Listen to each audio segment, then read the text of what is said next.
لائحة أنه لا يجوز أن يكون للعضو مصلحة شخصية في الأداء البرلمانية التي يمارسها. هل ده يحدث؟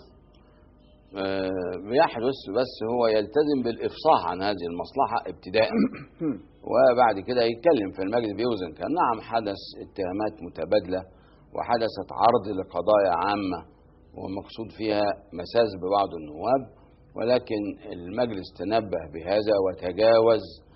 احنا ما ننساش نواب بشر ومتنافسين في الانتخابات، اللي بيحصل زي ما يكونوا في دايرة واحدة ومتنافسين أو في محافظة واحدة وهناك تنافس. كل دي مسائل بشرية وتمت. أنا أتحدث عن مصالح مادية مباشرة ويحضرني في هذه الحالة الخلاف الذي حدث بين اثنين من النواب مؤخرا حول مسألة أراضي في منطقة وسط القاهرة مثلا. كل نائب يحاول أن يدافع عن وجهة نظر في هذه المسألة. السؤال كيف تقيم أنت هذا؟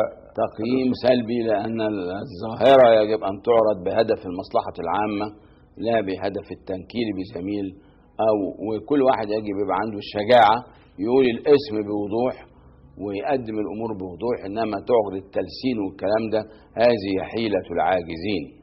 خليني أوجه سؤال من الشارع الحقيقة. يعني هو في النائب الذي يصل إلى البرلمان تصل تكلفة وصوله إلى البرلمان ملايين الجنيهات في بعض الأحيان. السؤال هو هل المسألة بتساوي ده؟ من الناحية الأدبية تساوي، ومن الناحية المادية؟ من الناحية المادية ناحية العائد خسارة كاملة. أولا من الناحية الأدبية هو يحمل شرف تمثيل الشعب. من الناحية الأدبية هو النائب المحترم. من الناحية الأدبية يملك حصانة داخل المجلس وخارج المجلس، فلا أحد يقدر يمسه إلا بموافقة المجلس برفع الحصانة. هو النائب المحترم وهو الذي يحصل على شرف كبير. من الناحية المادية لا خالص، ده ما يتقاضاه من المجلس. لو هو نائب نشط ويهتم بنشاطه الخارجي يعوضه أكثر أضعافا مضاعفة، وبالتالي الميزة هي أدبية محضة ولا توجد ميزة مادية أبدا، إلا لو أراد أن يستغل نفوذه هنا يدخل في محارم القانون. هل يملك المجلس محاسبة النائب الذي يستغل تلك المكاسب المادية الأدبية إلى ترجمتها لمكاسب مادية؟ من يستغل الحصانة لتحقيق مجموعة من المكاسب، من يستغل التواجد في البرلمان وبالقرب من الوزراء والمسؤولين لتحقيق مصالح معينة مقابل أمور معينة. طبعا المجلس يملك محاكمته تأديبيا ويملك إسقاط العضوية وكل هذه الأمور بشرط بناء على تحقيق وليس بناء على هل لديكم آلية رقابية في هذا الإطار في هذا الموضوع داخل المجلس حول هذا الموضوع تحديدا؟ آلية رقابية هي لجنة القيم، وقبل كده تحقيق يجريه مكتب المجلس. نعم، بس ما تعرضتش حالات من مثل هذا القبيل حتى الآن. طيب، فيما يتعلق ايضا بمساله النواب، احد القضايا المطروحه مساله صحه عضويه النواب. هناك عدد من النواب ما زال هناك في طعن فيها، وهناك القاعده الرئيسيه التي بتحدث من فكره ان المجلس سيد قراره. السؤال هو كيف يمكن التوفيق ما بين مفهوم المجلس سيد قراره وما بين الطعن الحادث في عضويه بعض النواب؟ المجلس سيد قراره بمعنى انه صاحب الاختصاص، والمحكمه ايضا هي سيده قرارها.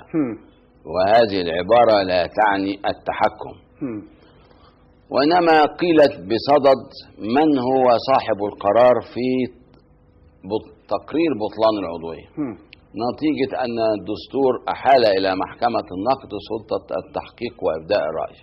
فادعى البعض أن محكمة النقد لا تبدي الرأي وإنما تصدر حكما، فكانت مقولة سيد قراره بمعنى لا، المجلس هو المختص وان محكمة النقد دورها التحقيق فقط وابداء الرأي.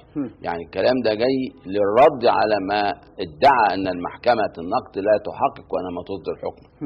بالنسبة للطعون الانتخابية الناس بتهول، الادوار السابقة فيها يمكن اعداد اكتر، ده في بعض الدورات بتنتهي الدورة وينتهي الفصل التشريعي وتكون المحكمة لم ترسل التحقيقات بعد، ثم ان الفصل في طعن معين بيحصل الشخص عنده عدة طعون أكثر من طعن، تيجي طعن يترفض وفي 3 لسه، وبعات يرفعوا قضية، والطعن أمام محكمة القضاء الإداري والطعن محكمة النقد في تحقيقها ورايها بنته على الحكم الابتدائي الصادر من مجلس الدولة، ثم تغير هذا الحكم في الإدارية العليا فأصبح عكسه، وبالتالي رأي محكمة النقد أصبح النهاردة في حكم بعكسه. دي مسائل كلها تنتظرها اللجنة التشريعية إلى أن تحسم وتكون العناصر واحدة. ثم مجلس الدولة بينظر القضية 4 مرات، مرة وقف تنفيذ في القضاء الإداري، مرة وقف تنفيذ أمام الإدارية العليا، ثم الموضوع في القضاء الإداري، ثم الموضوع في القضاء في الإدارية العليا.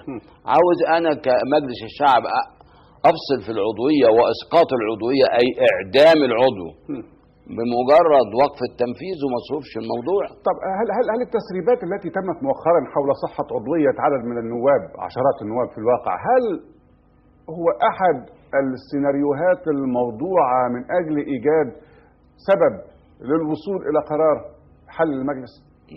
أولا ده يبقى تسريبات غبية، أن أي تشكيك في مشروعية المجلس تؤدي إلى الوبال في القرارات، ولا يصلح ذلك سببا للضرورة لمن يتوهم ذلك.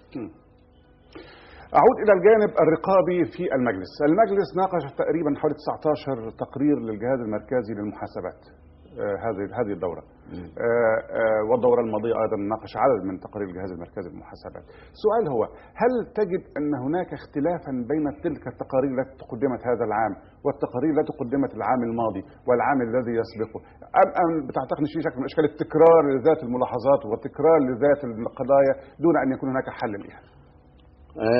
هي في الواقع في نفس خط مجلس الجهاز المركزي، أنه يراقب الأداء وهناك ملاحظات مهمة، هو نفس الخط ونفس تكرار الملاحظات، بس تكرار إطار الملاحظات.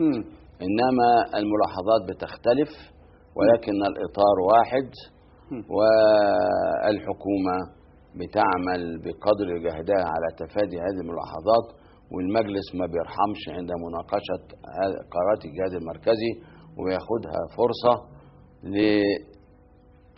لمطالبة بتصحيح ومواجهة الفساد.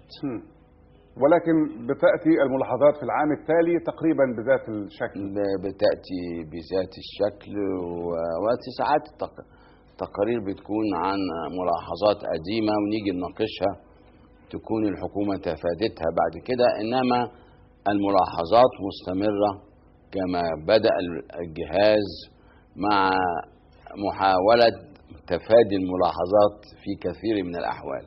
طب إذا ما انتقلنا للجانب التشريعي يا دكتور سرور، لماذا لم يصدر المجلس أو لم ينتهي المجلس من قانون أو من مناقشة قانون وإصدار قانون زراعة الأعضاء، وهو أحد الموضوعات المهمة على مستوى المجتمع؟ أولا كويس فتحت الموضوع ده. المجلس منذ أكثر من 10 سنوات، مجلس الشعب هو الذي فتح هذا الموضوع وبحثه وأجرى جلسات استماع موسعة، وانتهى المجلس إلى إقرار مشروع وعرض في الجلسة العامة، ورأيت وقتها ولم يكن الدستور قد حدد على سبيل الحصر القوانين المكملة للدستور أنه يحتمل أن يعتبر هذا القانون مكملا للدستور لأنه يمس حقوق الإنسان، فأحلت إلى مجلس الشورى.